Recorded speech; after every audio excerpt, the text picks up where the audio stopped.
man, it's been a hiatus though. So sorry. I think we should definitely address where have we been? I think so. The way last season ended though, it ended really good. It's just we had a lot going on. We was Yeah. moving. Low key, we owed y'all one more episode.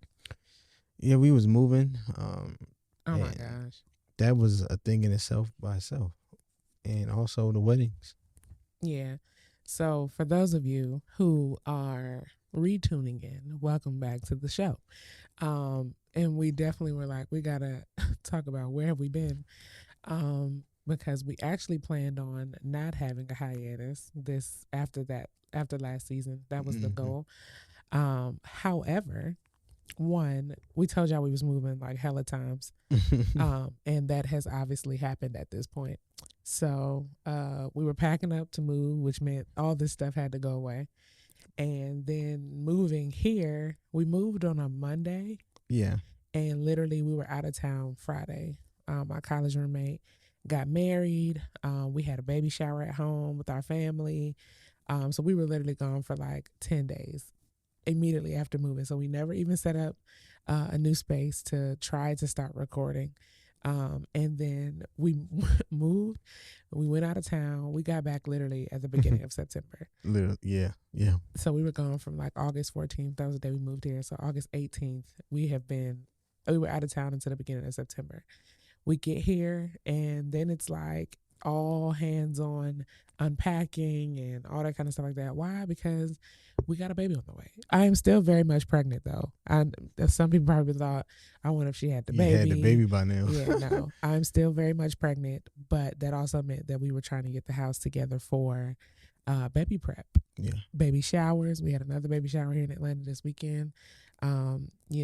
People coming in town to help us with the baby, all that kind of stuff like that.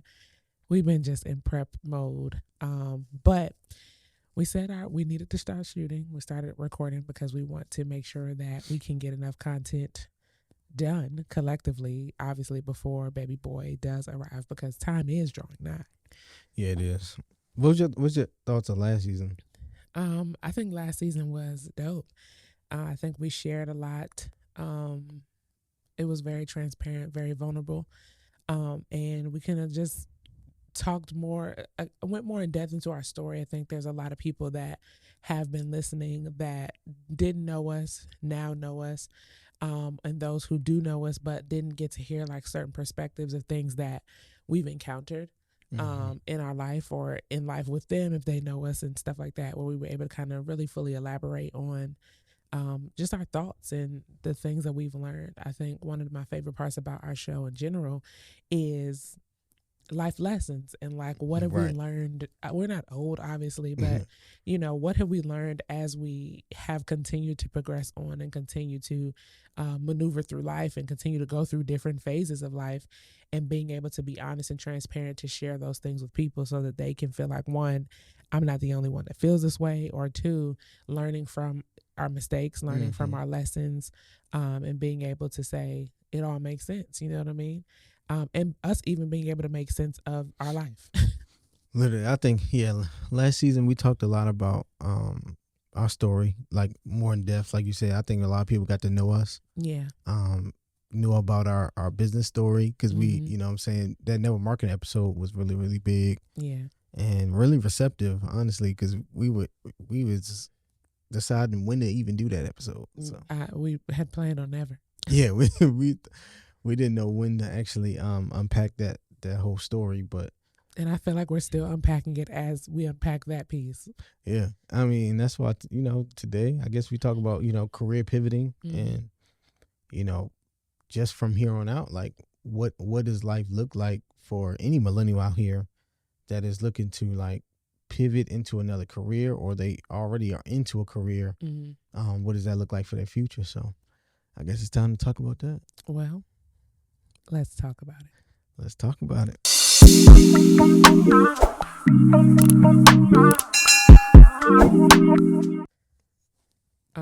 I think I want to start with asking you a question. Okay. Because I feel like as millennials, we've talked about, I think probably a couple seasons ago, but you asked me why millennials were so quick to like jump to from thing to thing, and why why are we constantly looking for something different? What do you think makes it both easy and difficult to pivot? Because I feel like we've been in both a easy transition season, but we've also been in a place where it feels like there's no way I can let this one thing go. So what do you feel like makes it easy to change? Um, and what do you think makes it difficult to change? I think the answer is in the question.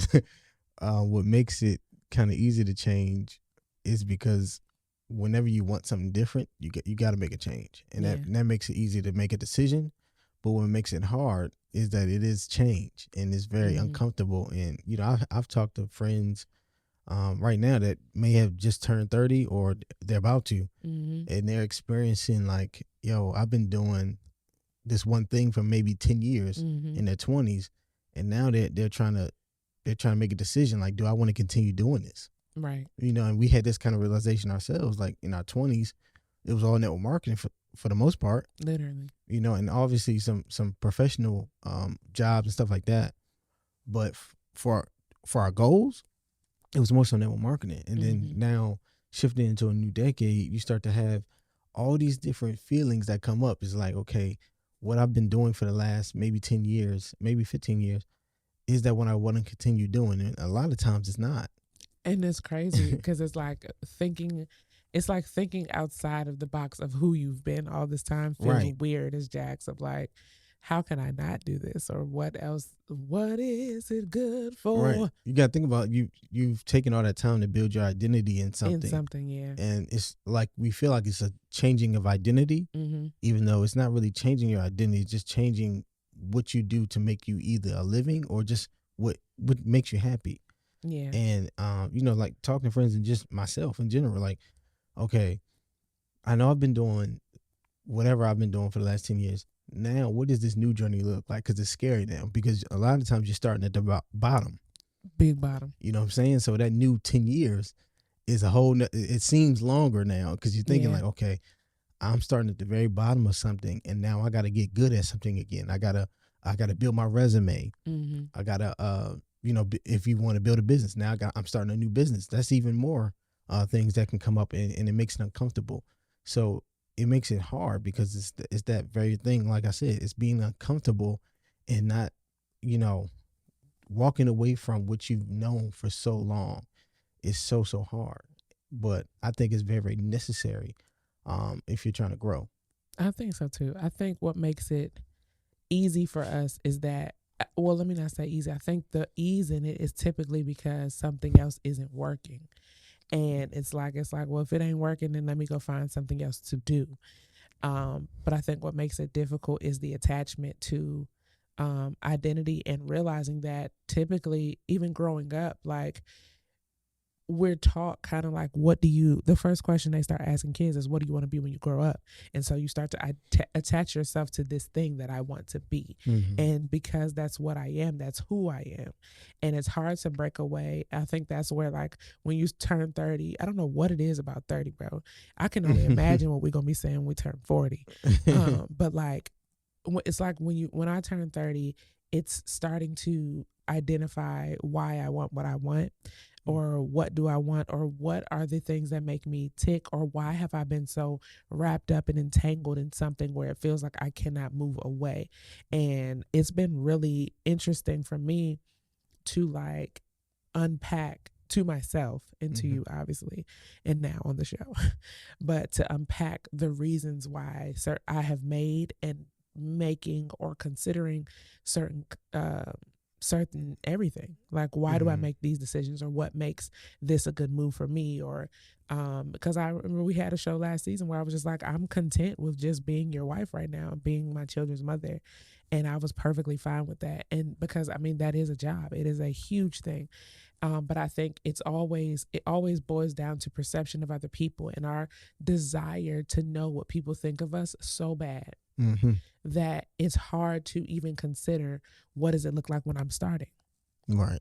Like, if you know me as this, and you've known me for this, I don't want to be seen doing something else. Or like even in network marketing, like when we were in network marketing, like and somebody would transition from like another company and they would come to our company, the biggest issue that they felt like they would have is I don't want people, like I was just talking to one of my homegirls yesterday, she used to be in like a pet company, and from a pet company to Forex was really, really random. You know what I'm saying? It's like, but the people that I've already talked to that I would want to get involved in my new business, they know me as this person that sells products for pets. Right. And so I think for me, I've realized one of the biggest blockages and hindrances for me has literally been the perception of people. Like, what are people going to think when they know that I've transitioned to this? Or are they going to think I'm riding a coattail? And those are the things that really go through your head. Or am I disappointing people because they had other expectations or desires or wish that I was doing something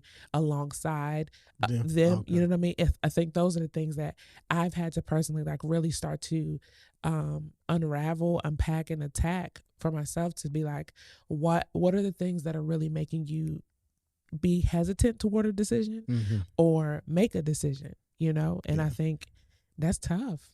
No, it is. I think most people aren't that self-aware too either. You know what I'm saying? It gotta be the hormones. maybe to know like why am I scared to start something new? And that's a lot of the question that you got to ask. But like, is it being scared of starting something may new? not be, because I feel like it's typically being scared seen. Yeah, either way it's fear. It's fear-based. True. You know, either way it's fear-based, and starting something new, it could either be because it's new, or it could be because you don't want to be seen doing something new, or it could be just the fear of unknown. Like, am I even going to be successful in this field? True. You know what I'm saying? I've made my name. I made my success in one industry, especially if you're changing another industry. Yeah. Changing to a whole nother industry, that's a whole nother set of things that you got to work through. So you got to become a student again. Most people don't want to become students again. You know, with the transition I've made, thankfully, there was training ground in a sense. Familiarity. You know, familiarity to that. But this is a whole new journey for me, you know, trying to, well, not even trying, like becoming a professional trader and even getting licensed as a trader is a whole nother journey, because a lot of this is performance-based. You know what I'm saying? Income is performance-based too. Even though I'm used to that in a sense, you're never used to outside pressures. You're never used to anything that happens in my life could affect my performance as far as in the market. And all these things are new for me, and it wasn't a hard transition to make the decision of this is what I want my 30s to look like. But I've seen so many people struggle in that, like, okay, what is this about to look like for me? And you know, it boils down to like, what do you want exactly? You know what I'm saying? What's the exact goals that people have set out and what they're currently doing? If that's not going to get you there, let's think of the actors right now. Oh my gosh, my heart and my prayers definitely go out to all my friends and colleagues. Yeah, we got friends in the entertainment industry. Because you know, you're like literally in La La Land. I was talking to one of my homegirls last week, and I was like, it's one thing to talk about the job market and how people are getting laid off left and right. And I said, but for y'all, you don't even know when this is going to be over to go get a new job if you wanted to, right? Because if I get laid off from Google, if I get laid off from Facebook, if I get laid off from Twitter, I can go look at Microsoft. I can go look at IBM. I can go look at all these other companies to go do something else. I was like, but y'all are in a position where it's like, until this is over, you can't even go shop around your resume. You can't go do any more auditions. You can't do anything. You literally have to wait. And I was like, that's crazy, because obviously people are talking about layoffs, but they're not talking about that is a full unknown land. Yeah, literally. I don't even understand how some people are like living. You know what I'm saying? Because their objective, from what I've heard from some of my friends, is like they want it to get that bad so that you let the strike go. It's like, you gonna starve or you gonna starve, and when you start starving, then y'all gonna let this go. I hope that's not, you know, their real motive, you know, but that's some of the stuff I've been hearing around people. Like that's how far they're willing to go. And you know, I think for people in the entertainment world, and especially from an entrepreneurship standpoint, and I talked to you about this yesterday, and I was talking to a friend about it, is like there's something that I want to discuss, right? That feels why does it feel demoralizing to go back to work Oh, corporately yeah. when Let's get into things that. change, when your circumstance changes as a entrepreneur? And I think there's more entrepreneurs now talking about going back to work, or you need to go get a job. But it's like there's a feeling of like I can't do that, or can't be seen in that realm. Mm-hmm. And only reason I feel like I want to talk about it is because we did our network marketing episode. We talked about the transition. We talked about things changing. But I don't think a lot of people in that industry and in multiple industries in entrepreneurship are willing to talk about what has to be done during a transition period in your business, right? We're not talking about looking for jobs again, because it's as if that is a dirty word. Because one, some entrepreneurs, they just go so hard on jobs that it's like I can't even be seen getting a job because I talked so much trash about it, or I said I retired, or I threw this party, and I did all this stuff. Y'all, I threw Malcolm a retirement party. I told you then, like I didn't retire. But that was my mindset. Is like, if you don't have a job, you're retired. Yeah. You know what I'm saying? But it's like in that moment, I remember. And just being transparent, because I feel like it's so hard to be truthful, but it's like, isn't it more noble to know that I was willing to do whatever it took in my transition period, to take care of my family, that people are willing to do that. But it's like, we look at it like it's so terrible and I couldn't be seen doing that. Right. Like, what is that? Most people care too much about what people think. Like for me, I don't give a damn. Mark said he'd be bagging groceries if he had to. Literally. I mean, we was applying for jobs left and right. No, that's like we can get into it, because there is this I don't know if it's a fear, but more so like this ego. It's ego, for one. Let's say what it is. It's ego that entrepreneurs feel like they shouldn't have to go back to work if they should be going back to work. Yeah. And it's this feeling of, well, I already told them. I already told the world. You ain't tell the world. The world doesn't know you. So, you know what I'm saying?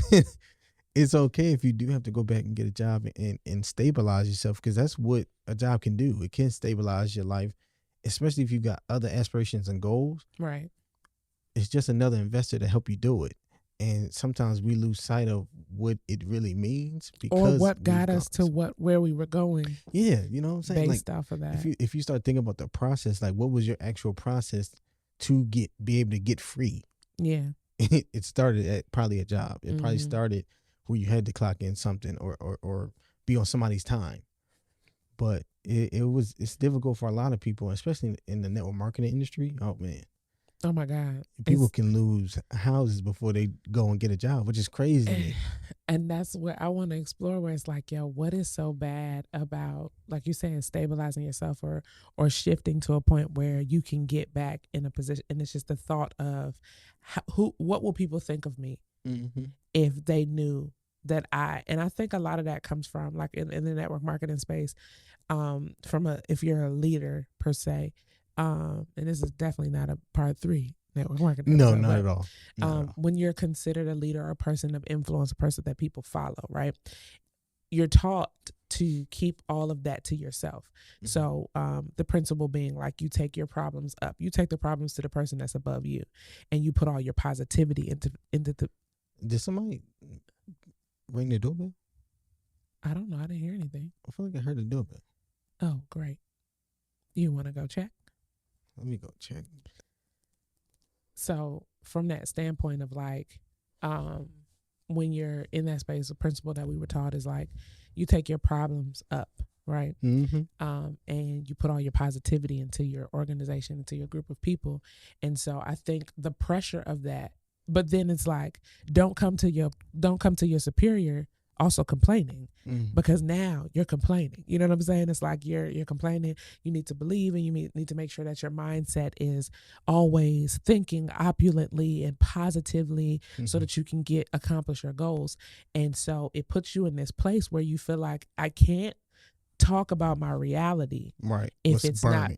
not perfect. Mm-hmm. I can't speak on my reality unless it's perfect, and I can't be seen to the people that I'm leading as imperfect. Does that make sense? Mm-hmm. And I think that pressure for me over the years, it's like you develop this, it's kind of like a defense mechanism. It's the ego, it's all that aspect. So now I have up this wall of this person that I am, but I'm not. You know what I mean? And like, because I've always said, like, it was so refreshing. Like the higher up somebody would go, it's like the more you can let your guard down to that person. Yeah. But it got to a point where it's like having conversations with people, like we talked about in that episode, you know, and talking to people about getting jobs, and you know, I'm speaking in a hypothetical to somebody while having a job. Right. You know what I'm saying? Like, and publicly, this is the first time. Like, if you know, you know. If you don't, you don't. Most people don't. Yeah, most people never knew. Unless you're on LinkedIn. But you know what I'm saying? If you know, you know. If you don't, you don't. And, you know, people would look at that as like, oh my gosh, I can't believe, or you think, oh my gosh, I can't believe you've gone back to work. Or, but it's like, how many more people that you are leading would be less, or would stop being, how many people, right, that you are leading would get out the fire. Yeah. Instead of letting it burn. Instead of allowing it to burn them. If they knew that the person that they were following was humble enough to do it. Exactly. But it's like, you're not supposed to talk about that. And I think that's where the whole thinking and considering and being so caught up in the perception of people comes from. What does that look like? And so now I'm trying to find all these fancy names for why people can't reach me in the middle of the day. Oh yeah, I got this contract. I'm working with this, da da da. You know what I'm saying? Because there's this level of shame that how could I have gotten so high, and had to come back down so low? Or what you consider is low. But it's like, then you go talk to your friends that were never an entrepreneur, that were never doing anything like that. And it's like, yo, you got a serious setup that I wish I had, but they've been in corporate America for a long time. And so you look at your parents, it's like, yo, this corporate America situation you got going on is incredible, but it now puts you at a sense of ease versus when you're like scrambling, trying to make trying to pay your bills. Like I said, for us, thank God that we were we were very good with our money, to where it was like, although the money that was coming in wasn't the same, you were okay. We still to this day are living off of that money from COVID 2020, 2021. It's crazy because a lot of times when we're entrepreneurs and you have to go back to work, you feel it as failure. You see it as failure. Yes. And that's really a lot of the shame that comes from it. And it's really not. It's really redirection. You know what I'm saying? You might find new passions, or you might just be like, shoot, this wasn't as bad as I thought. Because, I mean, especially in the remote era, you know what I'm saying? They're trying to make niggas go back to work right now. They are trying to make people go back to work. Out here. But I will say, like, getting, like you said, redirection, that's exactly what it felt like. Yeah. But there was such a sense of like peace. Like, obviously looking for a job is terrible. Doing interviews was just so strange because I hadn't had a job for so long. And so now you're looking at like, yo, I'm having to do all this stuff. And then you start and you want to be so much. And then you go back into the same cycle. It's just a different realm. You want to be perfect. You want to do the job right. You want to make sure you maintain your positioning. You know what I'm saying? And but I mean, obviously I talk about the favor of God all the time on here, because even the job was favor. Like the setup was so favor. It was remote. It was an incredible pay. That it took me a long time as an entrepreneur to even make. You know what I'm saying? Like, you got healthcare. And that's another thing. You know what I'm saying? Like, healthcare. You got health care. I mean, obviously I had health care before, but you didn't. You know what I'm saying? You were able to get health care through that and all that kind of stuff like that. And but the whole setup, like even my schedule was so chill. Yeah, it really was. That it was pretty much being at home as an entrepreneur doing nothing except for when I had to, you know what I'm saying? Like, you're talking about work, doing meetings. Sometimes they last 5 minutes. Yeah, they don't understand. But like, I'm on a salary to be on a call for 5 minutes. These work way harder for less. What? You know what I'm saying? Way harder for way less. And that goes to show you, though. That goes to show you, like, you work 10 times harder as an entrepreneur than you ever will as an employee anyway. But like you said, I think you used the perfect word. The perfect word was ego. You're not humble enough to your ego keeps you in the fire of this is fine.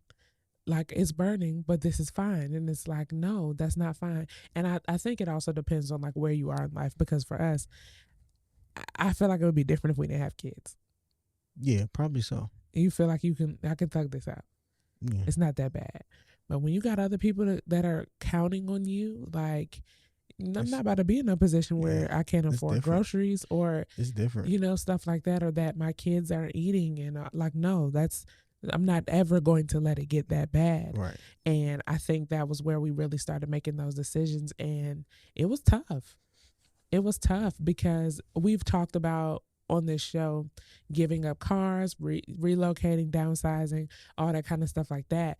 But it was all in the sense of like, Malcolm was always fine with all of these things, by the way. It's me. I had to convince her I to do all am the this ego. Stuff. It is me. I had to convince her to do all this stuff. But I mean, that's the importance of partnership.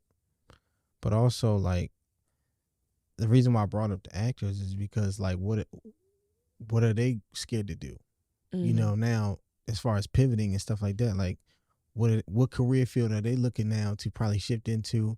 Because sometimes your situation can have you change your industry and what you do for a living too. And sometimes that happens as well, and it's out of your control.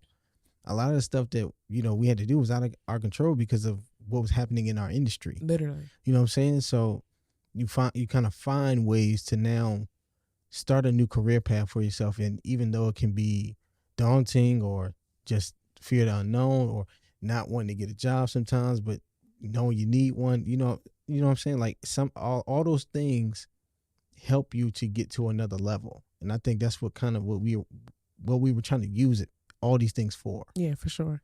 And I don't know. I mean, the job thing, as far as with network marketing, I just feel like if people didn't go so hard on it, like on people, you wouldn't feel so bad about it. You wouldn't feel so bad about it. Yeah. And I tried to always stay level-headed when it comes to that, because I already know how hard somebody can work for 40 hours. You know what I'm saying? And not make enough to feed your family. Right. So I never really wanted to disrespect that. Right. But, I mean, when you're in Atlanta, it's not a real place anyway. Atlanta, the utopia of the world. Atlanta's not real, and they make everything think like, okay, being an entrepreneur is just this grand time. It's a lot of work. And it's completely not. It's it's probably the complete opposite of what you think it is. Yeah. And, as long as we, people have more, honest conversations around it, I think they can have less anxiety. If you needed to go back to work, if you needed a career pivot. It's real. And I feel like it has to come from people with influence, but not in a sense of like, it's like, you need to go get you a job. Like, no, not in that way. Like I've been there. I've done that. Right. We ain't telling people nothing. We're not telling the truth. Like, no. Oh, well, we aren't telling anybody anything that we haven't done or aren't willing to do. But in those moments, we're typically not telling the truth, if that makes sense. Like, we're not telling the truth of, this is what I'm telling you this because I've done it. I'm doing it. I'm in it. You know what I'm saying? To be able to, like, I feel like that's the relatability is what relatability sells, right? But relatability makes you a person. And I think sometimes as entrepreneurs, we can dehumanize ourselves as if I'm in this whole different realm of body of being just because I'm this entrepreneur. And it's like, yo, there are people that are following you that trust your word that much that would go do what it takes because you said you were willing to do what it takes. And that was like the perfect redirection for me. You know what I mean? To really be in that space where it was like, yo, I don't necessarily love it, but I don't hate it. And I've learned so many skill sets from it, expanded my network from it. You know what I mean? And putting yourself, one, as an entrepreneur too, what happens is these lapses in your work history that make it difficult if you did need to go back. And so it's kind of like you get I got to reset the clock. Yeah. Also, in that sense, it's like there's so many more pros than there are cons. What cons are there besides the fact that you don't want to be on nobody else's time? Right. That's the biggest con, is that I want autonomy in my time. Yeah. But the pros was it was a sweet situation to where I consistently had autonomy over my time. Mm-hmm. You know what I'm saying? But it's also like putting yourself in position mentally to say, okay, but I also now have consistent income.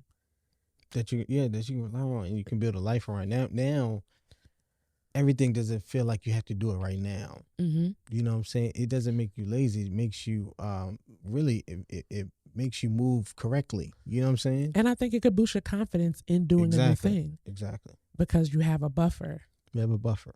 You That's know, right. and there's sometimes, like, obviously I do believe that it has to work or it has to work, but it's like I need a buffer to make sure that I can believe long enough. You know what I'm saying? That I could I could persevere long enough because I know, or getting away from the money. You know, this is sometimes the opposite of what people like preach. You know what I'm saying? Like, Who?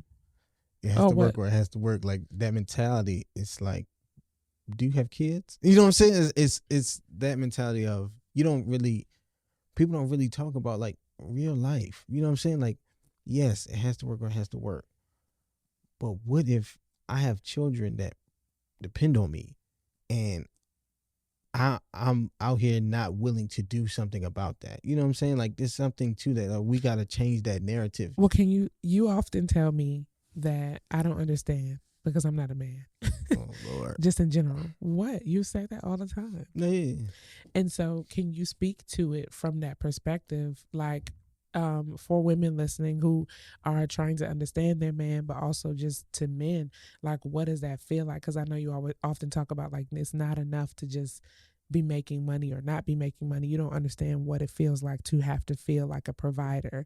And if you feel like you're not in that space, what is that? Like, you get what I'm saying. Yeah, no, I think it's not even just about like, because naturally men feel like a provider. You know what I'm saying? That they're providers, but it's more so the fact of how can I continue to have my goals and work hard, but also be there and be present for my family, which is what most men struggle with.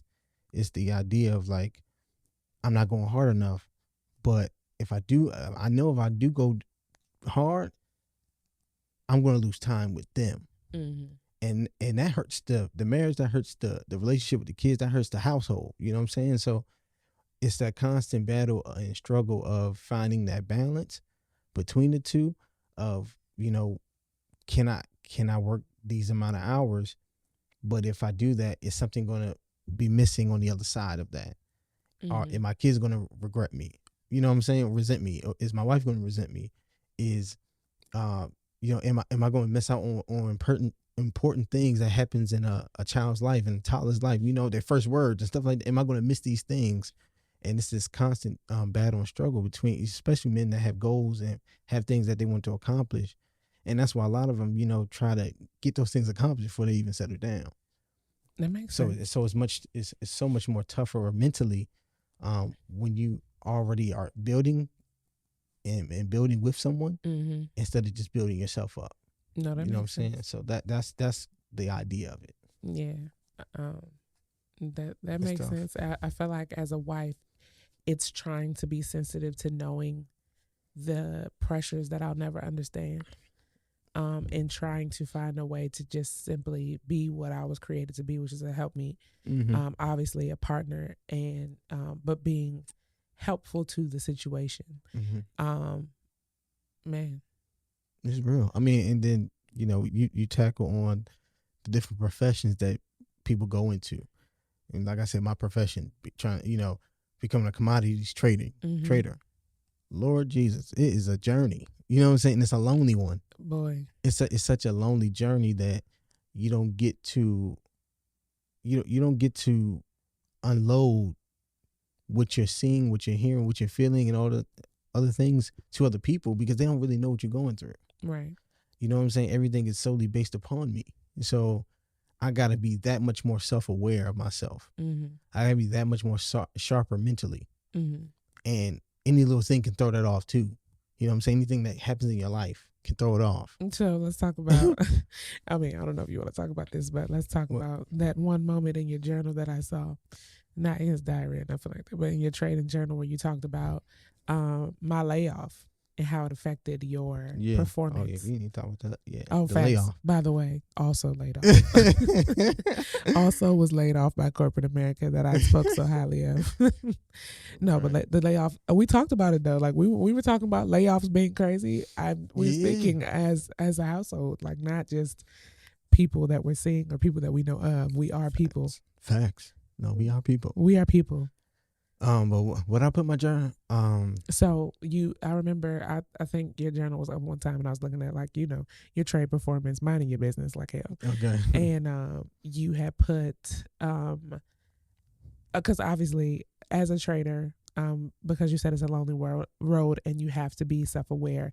What you do is you write down not only how you performed, but what you were feeling that week. Yeah. Or in that trade, in that moment, yeah. Right. And one of the things that I saw was that you wrote, "My wife got laid off." Yeah. And so that's what I wanted you to kind of talk about, like, I had to, the performance and like how did it make you feel? I had to immediately write that down, because then I had to be self-aware of, now, how are you feeling mentally? Like, where's your head at? Where's your head at? And for me, at that point, when I learned that you were laid off, I wanted to like over leverage. You know what I'm saying? Mm-hmm.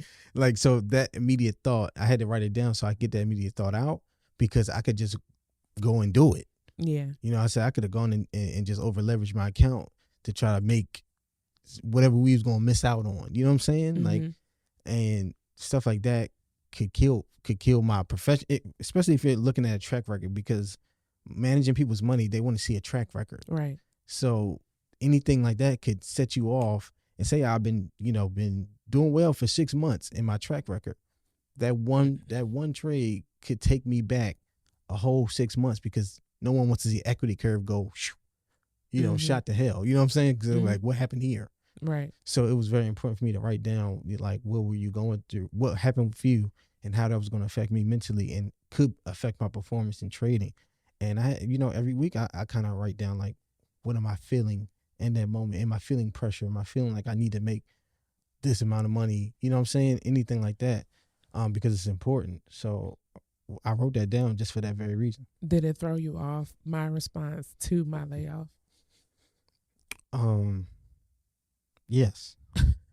My response She's very calm. Was very like, I mean, obviously I cried a little bit. Like, I got a whole kid on the way, you know what I mean? Yeah. When you lay out the circumstance of life, and it's like, okay, I got a kid, we have a family, and we have one on the way. What does that look like moving forward? But there was a sense of, I think, leaving network marketing one, but also rediscovering self. Yeah. Right. Rediscovering self, reconnecting with God, and really just being in a sense of alignment. And it gave me a sense of peace. I knew it was happening that day before I found out it was happening. Like, I knew it was coming. And, at that point, the only feeling that I had was gratitude because of this situation, how long it lasted, being in a position where I had already survived 4 layoffs before me. You know what I mean? That's true. And so it was like there was more gratitude than there was fear and worry.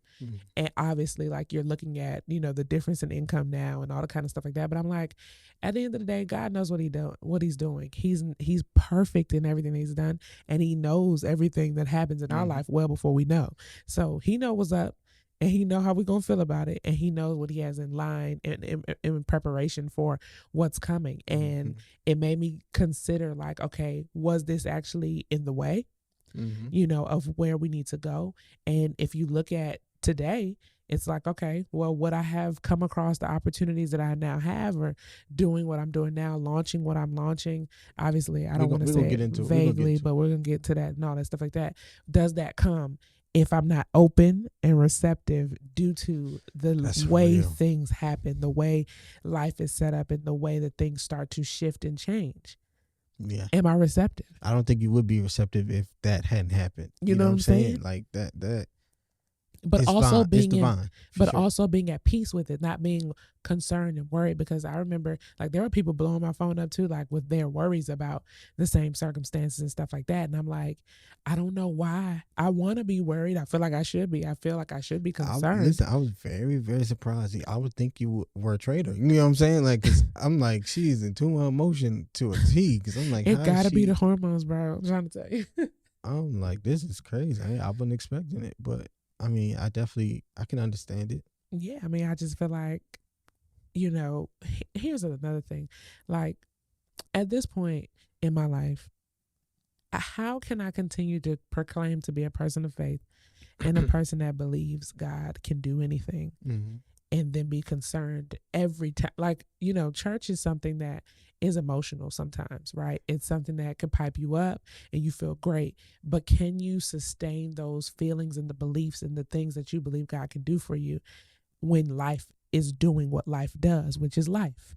Oh And yeah. it's like, I felt like in that moment, one, it felt like a test. I'm like, yo, I can't, I don't, it's only a test you're going through, right? And in that moment, I literally felt like, yo, how long can you sing these songs and they minister to you so much, and you have these confessions that you make, even not spiritually, like all the affirmations and I believe this and I'm so happy and grateful now that this, and it's like the minute something, you get hit in the face with a rock, it's like all that goes out the water, and now you're worried and you're concerned, and now you don't believe that everything is possible and anything is possible and that he can come through for me. It's like, nah, now I need to do things on my own. Now I need to figure out what I'm about to do. And it's like, you take all control from God. So do you believe or do you not? Right. And that's what I started feeling in that moment. Like, do you believe? Do you trust that this is my will? Do you trust that I got this covered? Do you trust that I got a path laid out from this? Do you trust that I've created something to happen from this the same way I gave you this? Yeah. You know what I'm saying? Like, that job came out of nowhere too. It came out of nowhere. It was like With perfect with a time. 7-year work gap. Yeah. You know what I'm saying? And so it's like, with all those things, like, I've already shown you what I can do. So don't lose all this just because now you're not comfortable. And typically when we're talking comfort, it's always money. Yeah. It's always money. I was gonna ask you like what, I mean, because I guess we could talk about this now. It's like, what made you open and receptive to becoming an insurance broker? I'm an insurance broker now, y'all. Shout out to Garrison Global Management. We are protecting your today and building your tomorrow. Don't be surprised if you see a commercial for that in this as well. No, I don't know what made me open and receptive. I honestly feel like it was just divine from the Lord. I feel like that was the moment, because I know plenty of people that have been in insurance for a long time. Yeah. Never was appealing to me. Mm-hmm. And it was a conversation I was having one day, and it just had to be my day. It had to be the moment where this is what I want for you. And I remember talking to somebody recently that was just like, I had been, and y'all know this, I've been talking about this all year, of trying to figure out, what am I supposed to do with my life? What am I supposed to do in this season? And I have fell back. Like, it is my time to be my husband's wife and my children's mother, and that alone, and being perfectly fine, because that is enough. And that was enough for me. And I was perfectly content in it. And I think, one, I needed to be content in that. I needed to stop searching for something. I needed to stop being in pursuit of and putting so much pressure on having to be this person that I'm so used to being. And taking that break, taking that reprieve, and just having a moment of freedom to think, to process, to be. And this wasn't even, I think this was like probably 2 weeks after the layoff too. Like, it didn't take long. That's crazy. I didn't even think about that. Thinking about when I actually started studying for the exam and all the stuff like that. Yeah. Like, that was July 13th. Oh wow. And I got laid off on the 30th. So I just think that was what, if that's what it is. And I kept saying that whatever is meant for me next, it's going to feel easy. I had been trying to do things for the last almost year. I had been trying to do things, trying to build things, trying to create things, different companies, all these different things, and then getting the job, still feeling inadequate because I felt like I should be building something. And that was toiling with me for a long time. And like I said, I remember when you asked me, like, I got everything covered. Like, this is your life. Your life is, I have all the bills covered. We have everything is taken care of, and you have excess money for me to go build whatever you want to build. What do you want to do? And when my answer was nothing, I realized this was unnecessary pressure I had been putting on myself, losing my damn mind, trying to figure something out when there was nothing. Right. And so I knew when the thing came, there will be a sense of peace, there will be a sense of ease, because there's been so many things that have come your way. Yeah. You know what I'm sure. saying? And they always felt like pulling teeth. It always just felt uncomfortable. I just don't really want to do this, like, at all. It didn't even have to be nothing crazy. It was sometimes was literally, I don't want to do this. I don't feel like it. It was that simple. And it was just one night in particular. And the thing was, we had already been talking, and with the individual I was talking to, one of my friends, they've been in insurance for a short amount of time. And they, you know, when we talk, I always ask, how's business going? How's everything? You know, just to check. Like, I support you. Yeah. I support you, and I want to know that you're doing well so that I continue to clap. Yeah. Literally. And somewhere along the line of this same conversation, we had talked about so much other stuff: marriage, relationships, business, all kinds of stuff. Somehow it circles back to this conversation around insurance. And I'm like, listening, and I've never had questions. I've never asked to elaborate on anything. And I don't know what it was about that night. And you were sitting there. Yeah, I can hear. The phone was on speaker. He was sitting there, and he was looking at me like, everything that you're listening to right now is everything that you've been looking for. And it fits not only just you today, but what's about to take place in your life.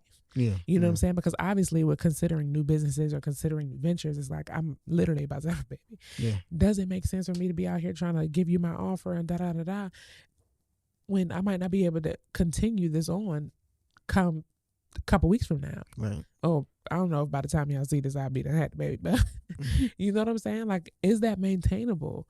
And so it was even that aspect of it where it was like it was merging perfectly.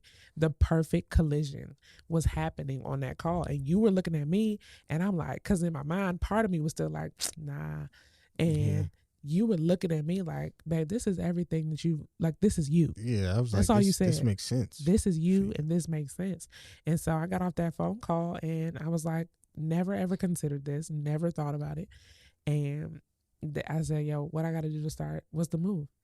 And literally, I started studying the next day. It took me about 3.5 weeks, because pregnancy brain is hard to study. It took me about 3.5 weeks to take the exam. I passed it on the first go. Like, I just think everything about it wasn't easy to study, but it was simple. You know, a lot of people that I talk to that have been in the insurance industry or at some point or still are, they're like, yo, it took me so and so times to pass this test, and I literally passed it on the first go. And then I got licensed probably about a week later, and now we're up and running as a full-fledged life and health insurance brokerage. And it's just, the situation has been so ideal, and I couldn't paint it better. Yeah, that's why we had a conversation of career, you know, directions or redirections or pivots, because you just don't know what life will take you to. You know what I'm saying? And you never know what life is preparing for you to do. I guess this is my life lesson. You know what I'm saying? Like, you don't know what life is preparing for you to do. Right. Maybe things in your 20s that you were doing is preparing you for what you may be doing differently or the same in your 30s, and you know, and allowing you to kind of build a new foundation.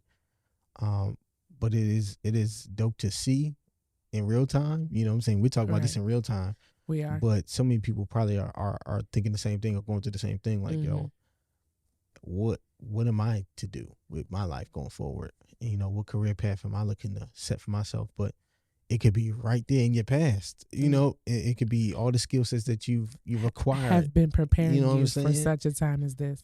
Preparing you for such a time to make that leap or take that leap of faith and do what you may never knew you was going to do. Ever. Which is crazy. So. And don't get me wrong. I literally was talking to Malcolm as we're launching, as I now am contracted and getting everything ready to go. And I'm like, yo, I'm scared. I don't want to tell anybody.